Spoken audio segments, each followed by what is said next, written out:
The rain hammered against the marble floors of the grand estate as Alina wiped the sweat from her brow, her hands trembling, not from exhaustion, but from what she had just witnessed through the tall windows. 5 men surrounding her employer, Mr. Harrington, in the dim parking garage, their voices rising, their faces twisted with anger. And in that split second, she made a choice that would change everything. Elena Cruz had been working as a housekeeper for the Harrington estate for only 3 months, a job she desperately needed to support her sick mother and 2 younger brothers back in their tiny apartment across the city. And though Mr. Harrington barely acknowledged her existence beyond a cold nod or a curt instruction, she couldn't stand by and watch anyone be cornered and threatened, so she grabbed her phone, pushed through the side door, and ran into the garage, her heart pounding like a drum as she shouted, "Stop! I've already called the police. They're on their way." The 5 men turned toward her, their expressions a mixture of surprise and irritation, and the tallest one, a man with a scar above his eyebrow, sneered and said, "This doesn't concern you. Lady, walk away." But Alina stood her ground, positioning herself between them and Mr. Harrington, who looked at her with wide, stunned eyes, as if seeing her for the first time. "I'm not going anywhere," Alina said, her voice shaking but firm, holding up her phone as if it were a shield. "Whatever issue you have with him, this isn't the way to solve it." And for a tense moment, the garage was silent except for the echo of distant thunder, the men exchanging glances, weighing their options, until finally the scarred man spat on the ground and said, "You tell your boss he can't just throw people away like trash. My brother worked for him for 15 years and got fired without severance, without even a reason."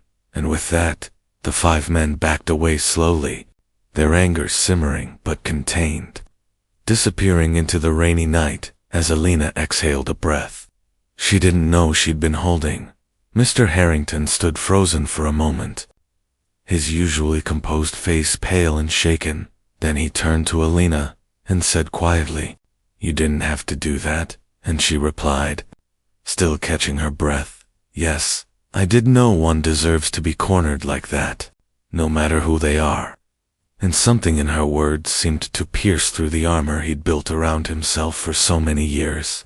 That night, as Alina returned to her duties, Mr. Harrington couldn't shake the image of this small, underpaid housekeeper risking herself for a man who had never even asked her name. And for the first time in decades, he felt a deep, uncomfortable shame settle in his chest. The next morning, Mr. Harrington did something unprecedented. He asked Alina to join him for coffee in the study, and though she was nervous, thinking she might be fired for overstepping, she accepted, sitting stiffly on the edge of an ornate chair while he poured her a cup with his own hands, a gesture that shocked her. "I want to know about you," he said, his voice softer than she'd ever heard it.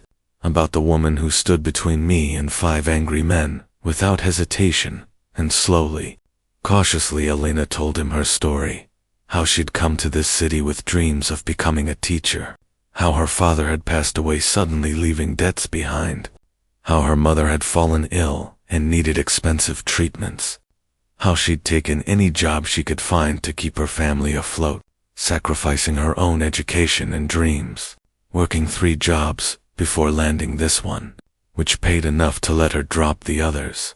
As Mr. Harrington listened, really listened, he saw his own daughter in Elena's determined eyes, who had cut off contact with him 5 years ago, telling him he'd become a machine that counts money, but forgot how to count blessings. And he realized with painful clarity that she'd been right. "The man last night," Mr. Harrington said slowly, "mentioned his brother worked for me for 15 years. Do you think I remember him? Do you think I even knew his name?" Alina didn't answer, but her silence spoke volumes, and he continued, "I've built an empire, Alina, but somewhere along the way, I stopped seeing people as people. They became numbers, expenses, resources to be managed." And his voice cracked slightly as he added, "Even my own daughter became someone I scheduled meetings with." Over the following weeks, something extraordinary happened. Mr. Harrington began to transform, and Alina became an unlikely catalyst for that change. He asked her to help him track down the man whose brother had been fired. Discovered the brother was Marcus Thompson, a loyal warehouse manager let go during restructuring by executives Harrington had never questioned. And when they finally met Marcus, Harrington did something he'd never done. He apologized, genuinely and humbly, offering not just full severance and benefits, but a better position in the company if he'd return. And the shock on Marcus's face was profound. "Why now?" Marcus asked, suspicious, and Mr. Harrington glanced at Alina before saying, "Because someone reminded me that people aren't disposable, and I'd forgotten that fundamental truth." Alina watched as Mr. Harrington began reviewing every termination from the past 2 years, reinstating some employees, providing severance and references to others, and establishing a policy that no one could be let go without his personal review. And she saw the weight that had pressed on his shoulders begin to lift, replaced by something that looked almost like peace. But the real test came when Mr. Harrington's daughter, Catherine, finally responded to his 20th letter, agreeing to meet him at a small cafe downtown. And he asked Alina to come with him, saying, "You have a gift for seeing people's hearts. I might need that." The meeting was tense at first. Catherine's arms crossed defensively as she said, "What is this, Dad? Another business negotiation?" But Mr. Harrington shook his head and replied, "No. This is a father telling his daughter that he's been wrong, that he's been lost, and that he's trying to find his way back." And Catherine's eyes widened in surprise, because she'd never heard him speak this way. Mr. Harrington told her about the night in the garage, about Elena's courage, about the journey of rediscovery he'd been on. And Catherine's defensive walls began to crack as she listened, tears forming in her eyes when he said, "You told me 5 years ago that I'd forgotten how to count blessings. And you were absolutely right. Become exactly what I never wanted to be. And I'm so sorry." Alina sat quietly, watching this reconciliation unfold. And when Catherine finally reached across the table to take her father's hand, saying, "I've missed you, Dad, the real you," Alina felt tears streaming down her own cheeks, thinking of her own father and how precious these moments truly were. That evening, as they drove back to the estate, Mr. Harrington turned to Alina and said, "I owe you more than a paycheck. You gave me back my humanity." But Alina shook her head and replied, "You always had it, Mr. Harrington. You just forgot where you'd put it." The transformation continued to ripple outward. Mr. Harrington established a foundation to help employees facing medical or family crises, created mentorship programs for young people from underprivileged backgrounds, and began spending 3 days a week working directly with his teams rather than isolated in his executive office, learning names, hearing stories, seeing faces, and the entire culture of his company began to shift. Elena's own life changed too when Mr. Harrington learned about her teaching dreams and offered to fund her education completely, saying, "This isn't charity, it's an investment in someone who's already taught me the most important lesson of my life." And though she protested at first, he insisted, adding, "Your mother will receive the best medical care available. Your brothers will have tutors and opportunities, and you will become the teacher you were meant to be. This is non-negotiable." 6 months after that rainy night, Alina walked across a university stage to receive her acceptance into the teaching program, and in the audience sat not just her mother and brothers, but Mr. Harrington and Catherine, who had become like family to her, applauding with genuine joy and pride. The estate had changed to where once it had been a cold showcase of wealth. It now frequently hosted dinners for company employees and their families, charity events for local communities, and gatherings where laughter and warmth replaced silence and isolation. And Mr. Harrington would often stand at the window, watching people enjoy themselves, and smile in a way he hadn't for 20 years. On the anniversary of that night, Mr. Harrington gathered his company's leadership team and told them the full story, saying, a young woman making barely above minimum wage, taught a billionaire the true meaning of wealth. It's not what you accumulate, but what you give. Not who you tower above, but who you lift up. And I challenge each of you to remember that in every decision you make, and the speech went viral within the company, sparking a movement of compassionate leadership that spread to other organizations. Alina, now balancing her studies with part-time work as an educational consultant for Harrington's Foundation, often reflected on that terrifying moment in the garage when she chose courage over safety. And she realized that sometimes the smallest acts of bravery create the biggest waves of change. Mr. Harrington's relationship with Catherine deepened week by week, and he finally met his grandson, a beautiful 3-year-old he'd never known existed because of the walls he'd built. And when he held the boy for the first time, he wept openly, whispering, "I've missed so much, but I won't miss any more." The 5 men who had confronted him that night were tracked down one by one, not for revenge but for restoration. Each of them had legitimate grievances, and each received not just apologies, but tangible help, job placements, debt assistance, opportunities. Their anger had been born from the lack of, and several of them eventually came to work for Harrington's companies, becoming ambassadors of his transformation.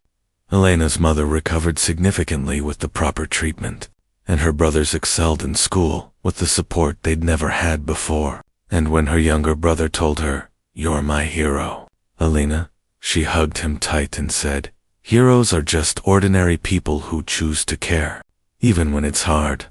As the years passed, the story of the maid who protected the billionaire became something of a legend, told in business schools and leadership seminars. But the real story, the one about 2 people who saved each other, remained something precious and private between Alina and Mr. Harrington, who had become not employer and employee, but genuine friends, bound by mutual respect and gratitude. On quiet evenings, they would sometimes sit in the estate's garden, now beautiful and alive, rather than perfectly manicured and sterile, and talk about life, dreams, regrets, and hopes. And Mr. Harrington would say, "You know, Alina, I had everything money could buy, but I was the poorest man in the world until you showed me what true wealth looks like." And she would smile and reply, "And I had nothing but debts and worries, but I was rich in the things that matter: family, hope, and the belief that people are worth protecting." The foundation they built together went on to help thousands of families. The company culture became a model for ethical business, and Catherine took over as CEO with her father's blessing, continuing his legacy of compassionate leadership while he spent his remaining years mentoring young entrepreneurs, not on how to make money, but on how to stay human while doing so. And sometimes, late at night, Mr. Harrington would stand in that same garage where 5 angry men had cornered him, where a small, brave woman had stepped between danger and a stranger, and he would whisper a prayer of gratitude for the rain, the fear, the anger, and the courage that had collided in that moment to wake him from a decades-long sleep. Alina graduated with honors, became a beloved teacher in an underserved community, and every year on the anniversary of that night, she and Mr. Harrington would visit Marcus Thompson and his brother, sharing a meal and remembering that transformation is always possible when someone cares enough to act, to speak, to stand firm in the face of fear. The true measure of the story wasn't in the money redistributed or the policies changed, but in the countless small moments of kindness that rippled out from one woman's brave choice: children who were mentored, families who were helped, employees who were seen and valued, and a broken relationship between father and daughter that was beautifully restored. In the end, Mr. Harrington lived to see his grandson graduate from college, his company thrive under Catherine's leadership, and Alina become a principal of her own school. And on his final day, surrounded by the people he'd learned to truly love, he held Elena's hand and said, "You saved my life that night, not from those men, but from myself." And she squeezed back gently, tears flowing, and whispered, and you saved mine by letting me. We saved each other. The lesson lived on long after, that true courage isn't the absence of fear, but the choice to protect and care despite it. That wealth without compassion is poverty of the worst kind. That people are never disposable and always worthy of dignity. And that sometimes the most powerful thing in the world is an ordinary person who decides that someone else's life matters enough to risk their own comfort, safety, or security, because in that moment of selfless bravery, both the protector and the protected are transformed, and the world becomes a little bit brighter, a little bit kinder, and a little bit more human.